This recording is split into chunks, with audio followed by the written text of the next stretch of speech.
Well, this is Jordan Tower with JT News. Click that bell and hit that subscribe button. If you want to run ads on the channel, hit up jordantowermedia@gmail.com. Well, we got the game today.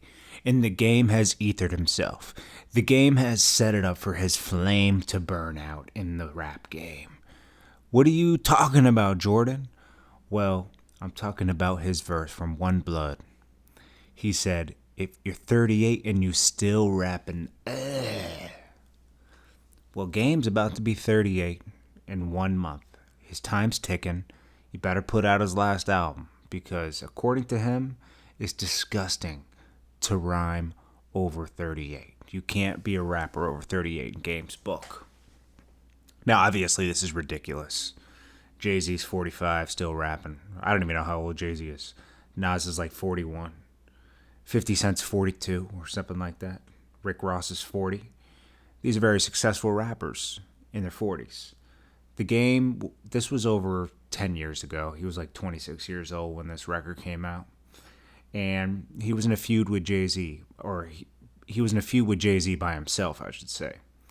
And for some reason, The Game always had a feud with Jay-Z in the early on in his career. Before he was even with 50 Cent, he was doing records with JT the Bigger Figure. He had like albums with JT the Bigger Figure, and he'd always be talking about Marcy projects and this and dissing Jay-Z for some reason. Maybe he was trying to bait him out to maybe respond to him, because around that time, and still today, people beef with each other to get into the game.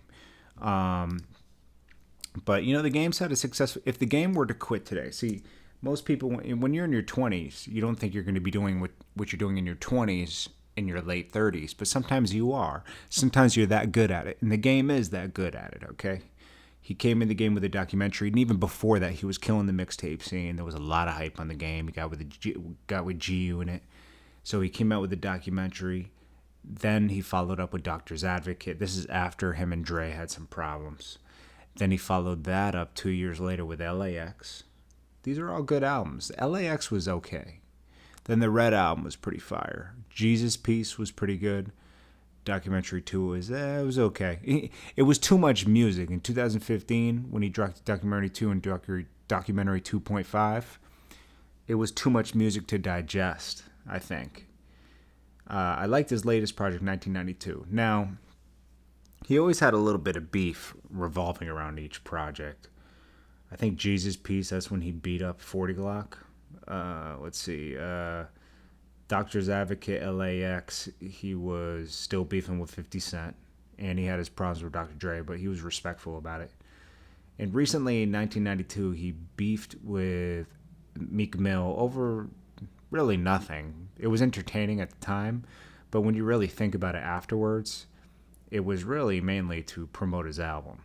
Because if he had that same energy towards Meek, because he said Meek set him up with Sean Kingston, or set up Sean Kingston. I forget, it was something like that. Or he told Sean Kingston that he told Sean Kingston that the Game set him up to get robbed in a club.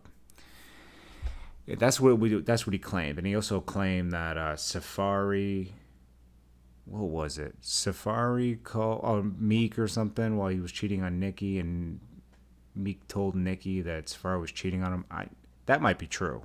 I heard that from other people too. And I think he's just telling a rumor that he once heard. But I don't think the Game's going to stop rapping. But his last album was fire, and he's still got some more in him. And he always figures out a way to keep staying hot. So we'll have to see what's going on. Anyways, guys, I just thought that was funny because he did say that. And he kind of ethered himself when he said that.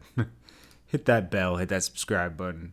If you want to run ads on the channel, jordantowermedia@gmail.com, and I'll check you guys in the next video.